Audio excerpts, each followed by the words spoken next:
section. I want Sure. to talk about the faith section Sure. next.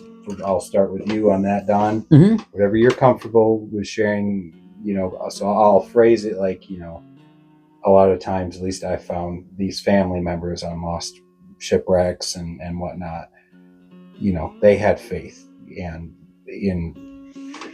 I think that strengthens a lot of people and gives them a lot of good resolve that, hey, I will see my such and such, family member again one day. And that, for me, I'm a Christ follower. I love the Lord. I don't care if I lose every subscriber because they don't like that I'm a Christ follower. All right, that's fine. Whatever. I know where I got to believe these people had their hope.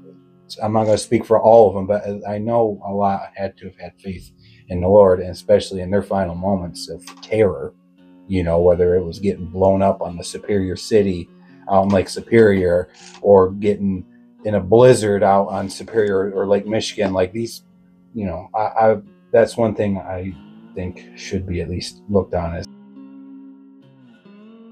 So an aspect for me personally, as a Christ follower, many of you know at the end of each video I say God bless you and whatnot, and I don't expect people to share my faith, but I asked both Don and Darrell, and they both too are Christ followers. That's an aspect with these shipwrecks, with the Fitzgerald, or with family members that lose a loved one, that they have a hope of seeing their family member or members again, and that's what I have my hope and trust in the resurrection to come. And that's especially coming up to, well, at least during the filming of this, Easter is just around the corner here. And I would love to share that. I think for me is a personal strong point, and I made sure it was okay with you guys, and you both agreed. So Don, would you care to share anything about your faith that, maybe how you came to faith, or, and then where that you think personally that plays into a role for these crew members and these maritime people? And then I'll ask you the same thing, Darrell. So, well, faith for me is always been more of a private thing than a public thing. I certainly have. My girlfriend and I go to church every Sunday, but I don't know that it's necessarily, for me anyway. Faith has always been more about how I experience my faith privately. I've never felt the need to show it publicly, although I don't think there's anything wrong with it. People go to church and do it every Sunday. But faith-based thought processes are more of a private thing for me. Yeah. But do I have the faith? Absolutely. And I hope that, the family members of the Edmund Fitzgerald, I hope they find comfort in their faith, that one day they will be reunited with the people they miss so much and love so much. I don't know the family members or all of them by any stretch, but it would be my hope that they do share in a strong faith that this will all work out in the end, and that they'll be reunited. But for me personally, I've never felt the need to publicly pray or demonstrate my faith. It's an internal, private thing for me. I don't have to publicly pray because I can do it in my head whenever I choose, And I pray for my two daughters' safety every day. I have a daughter that lives in Chicago, and it scares the crap out of me. And I pray daily that the angels are overhead and keep her safe and free from all the dangers of the world, which seem to be getting more and more every single day. This world has gone bonkers crazy, but I pray for those are my biggest prayers. I pray for my two daughters every day, that they're safe and sound no matter where they travel. And that's where I find comfort. That's where I'm getting, and that's have to be for. I'm not saying every family who's lost somebody on a Great Lakes shipwreck, were they believers in Christ, were they not? I don't know, but at least from my research, I know many people were. And like you're saying, with your daughters and your family, you have that same, you're taking that step of, looking for that. And that's the same thing I have to believe these people have as well. At that time, I hope. Oh, right. I hope, and that I don't pray for views on YouTube. I pray. Yeah, I pray for. I pray for These that my lives will be- daughters are safe and sound. That they live a relatively productive and happy life, free from the dangers in the world, and that's getting increasingly hard to do. So I pray even harder every day. Every day I sit down and pray for that, and I and that's what I do. Awesome. What about you, Captain Darrell? Would you like to first share how you came to faith in the Lord, and then what do you think that plays into a part for a lot of families? Not all, but a lot of families for stuff like this. What do you think? Been a long road, buddy. Long and winding road, as Paul McCartney's song said. But as far as faith is, you wake up in the morning and you go through the day and you go to sleep at night. Will you wake up the next day? You see? And when you talk about sailing, okay, I mean, I came to the Lord I met back in my hippie days. I met some Jesus freaks, okay, that's what they're called. They're really preaching the gospel. And I'd just gone through some strange things in my life. And it was out in Paul Bunyan National Forest where I ended up having a visit from the good Lord up above, and I accepted the Lord then.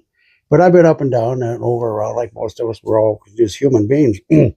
But when I went sailing, I'm telling you what, now, when you get out in the middle of Lake Superior or out in the lakes and you're working on the decks and the sunrise comes up, and you're out in the middle of nowhere. Boy, oh boy, oh boy, things happen there. Sunsets, watching the stars to the 5th magnitude, watching the northern lights. It's powerful. Oh man, I'm telling you what, and never, not once, one time, I'll just tell you that about that. I always prayed before I left the dock. I said, Lord, give me the strength to do this, because it's beyond me. Please keep these engines running, because, oh man, some of them boats, you try to bring them in on one engine, it's gives a whole new meaning to the word pucker factor. We'll just let that go, all right? So, anyway, like it says in Psalm, I'm gonna get part of this right. I think Psalm 107 verses 23 to 30. They that go down to the sea in ships that do wonders in the deep. These see the wonders of the Lord, because He commandeth the stormy winds, which raiseth the waves thereof. Them on up to the heavens, they go down to the depths, and their soul is melted because of trouble, and they cry out to the Lord to help them. And I've said it before, I'll say it again, there are no atheists in a lifeboat.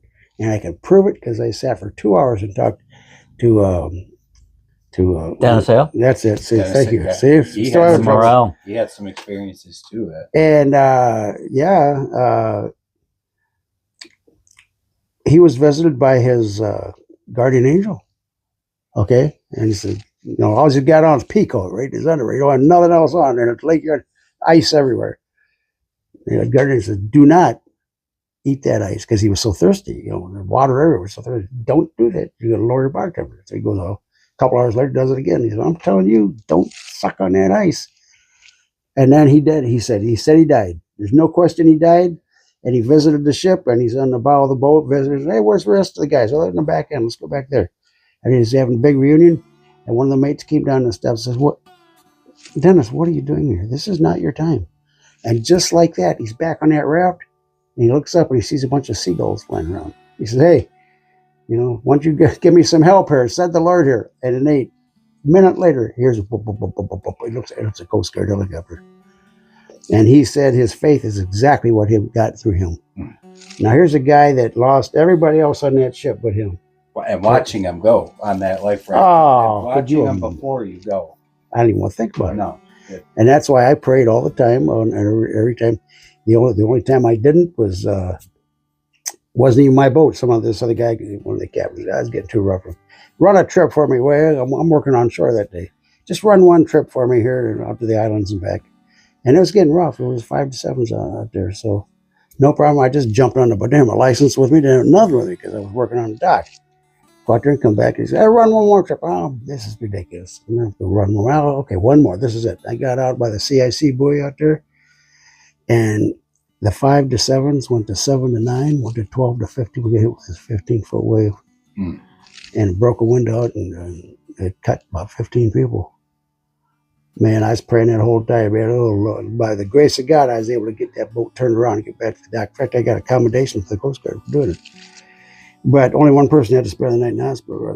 But that's the one time that I didn't pray before every cruise, you see? And I thought to myself, you dummy, but hurry up, do this. It was a last-minute deal.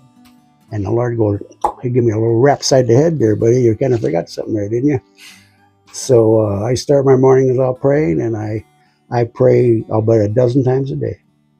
I think you've mentioned in the past on one of Don's, like every time November comes around, you also pray for the guys as well. That's a very spiritual thing for me. I think you said that, yeah. I mean, right? You know, the skies turn deep dark gray, and November 10th is coming, and the Edmund Fitzgerald, yes, is a spiritual experience for me, and it's beyond that. I hope they are reunited with their loved ones one day, but I hope their faith brings some level of comfort in the meantime, you know, for those families that are still reeling over the loss of their family member, their father, their uncle.